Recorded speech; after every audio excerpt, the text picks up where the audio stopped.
secret. Yes. Yes. Yes. And in the end, I decided that I probably shouldn't. But as boring as John is, I couldn't think of anything else to say. So I have to tell you. So here's the secret. John and Kelsey are heroes. Yes, I'm talking about the kind of hero that flies through the sky, faster than a speeding bullet. The kind that saves the world from evil villains. Yes, that kind of hero. But I see the look on your faces. You don't believe me, and I wouldn't believe myself until about a year ago, when John told Kelsey to marry her, or asked. More than long than but I know, and I still see the doubt on your face. So let me start from the beginning. See, the clues were always there. I was just never able to piece them together. You see, when John was only about 2 years old, I remember my mother coming home from the grocery store, telling the tale of John's Herculean strength. Apparently, he was able to lift a shopping cart above his head with one hand. At the time, I simply thought it was a story, exaggerated by a mother's pride in her son. But there were other oddities too. See, as time went on, John and I found ourselves working on a farm together. And one day we showed up for work, and we were told that the main irrigation line had broken, and it was our job for the day to repair it. And we were handed a shovel and told to start digging. And so all day we dug through the mud and the muck until we reached the break and repaired it. And as we climbed out of the hole, and I looked at John, I had to cover my eyes because I was blinded after being in the dark hole for so long. I was blinded by the light that was reflecting off of his perfectly white t-shirt. Now, as my eyes adjusted and I looked at my own t-shirt, I saw that it was now a lovely color of mud brown. I found it odd that someone could dig through a mud pit all day and not have a speck of mud on them. But certainly not a superpower. But what didn't make sense as well is he could be so clean in one aspect of his life, but so incredibly messy in another. I tell you, even those of you that have teenagers out there, you have never seen anything like my brother's room. There could be books and papers and homework and dirty dishes and clean dishes and clothes and pots and pans, anything that you could imagine, toys and tools, anything that should not have been on the floor was on the floor. I didn't understand it. And speaking of John's room, you have never seen anyone sleep like my brother. It could be Christmas morning, when every other child across the face of the planet was up at the break of dawn to open their presents. But no, not John. John slept. And he slept. Until the middle of the afternoon. And there's nothing you could do to wake him. You could go into his room, you could jump on his bed. You could throw water on him. You could steal his blankets. You could literally pick him up and carry him down the stairs, put him in front of his presents, and he would still sleep. Incredible. Incredible. And Kelsey. I said we weren't going to get out of it. Here we go. I discovered this clue after I knew Kelsey was a hero. But maybe those in her family noticed it as well. I never thought that I would see the day that someone could match the Romine bite for bite at the dinner.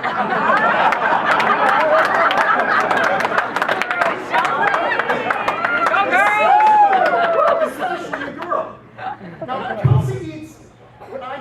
about 10 meals a day. And the question is, where does it all go? I mean, look at her. She's stunning. I don't understand. So, these things on their own don't seem heroic.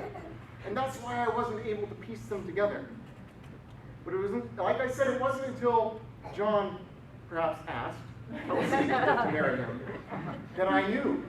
Because you see, John and Kelsey, as you heard in Brittany's speech, met in high school. And if you look at the statistics, most high school relationships fail. And it could be for many reasons. Maybe high schoolers aren't mature enough to know what they want in a long-term relationship, or people are changing through high school. Could be for many reasons, but the odds were against them. And then life dealt them a cruel hand, and they had to enter into a long-distance relationship as they went to different colleges.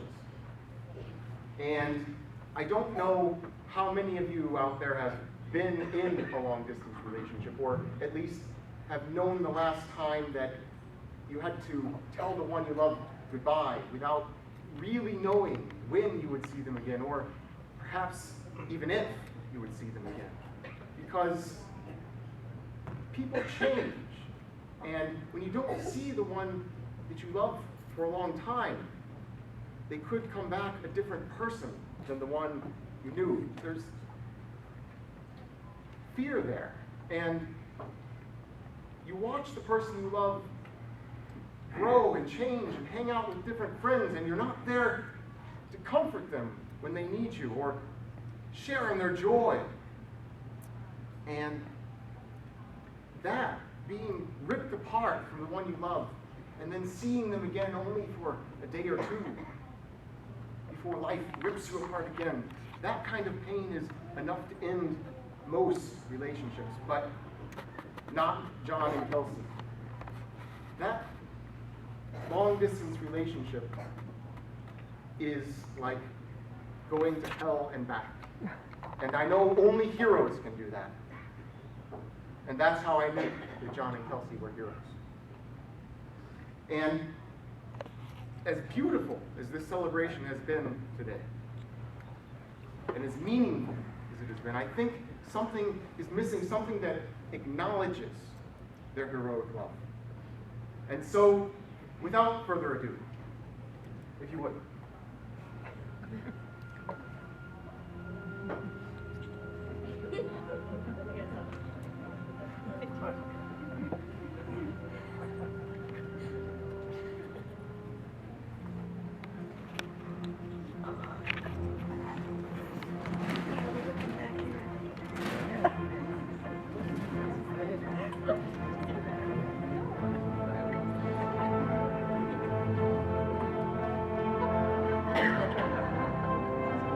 Over 4,000 years ago, the tradition of coronation began. But in those days, it was not kings or queens who were presented with the crown. Instead, it was members of a community who exhibited an extraordinary talent or ability. It was the greatest hunter, or the most fierce warrior, or the most skilled physician. The crown was not presented as a symbol of their power or authority over others, but instead it was presented as a symbol, as a beacon to the other members of the community, that these are the people that you should look to for help. These are the people who can help you protect for and provide for your families. These are the people who can make you more than you are today. And so, in a similar way, I present to you, Kelsey, and to you, John, these crowns as a symbol of your heroic love. Kelsey, your crown is fashioned from the finest crystal.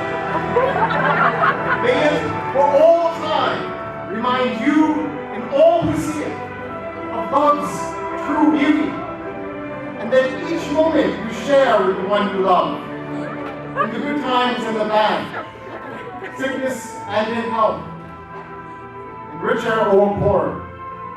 You are always stronger than one you love, than you could ever hope to be on your own.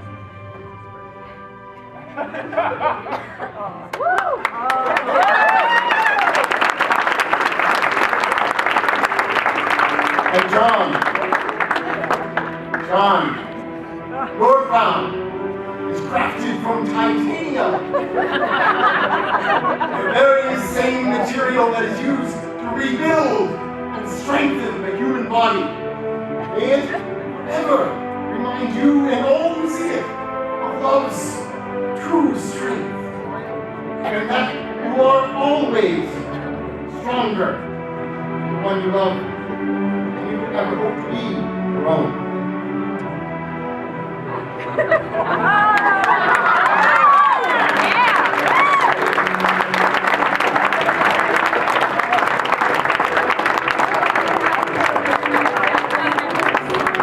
John and Kelsey, will you please stand? And ladies and gentlemen, will you please stand? Yeah. And raise your glasses. Yeah. John and Kelsey, I hope you will bear with me for one more moment as I share a word of wisdom. We all know that with great power comes great responsibility. Love is the greatest power, and so too, your greatest responsibility.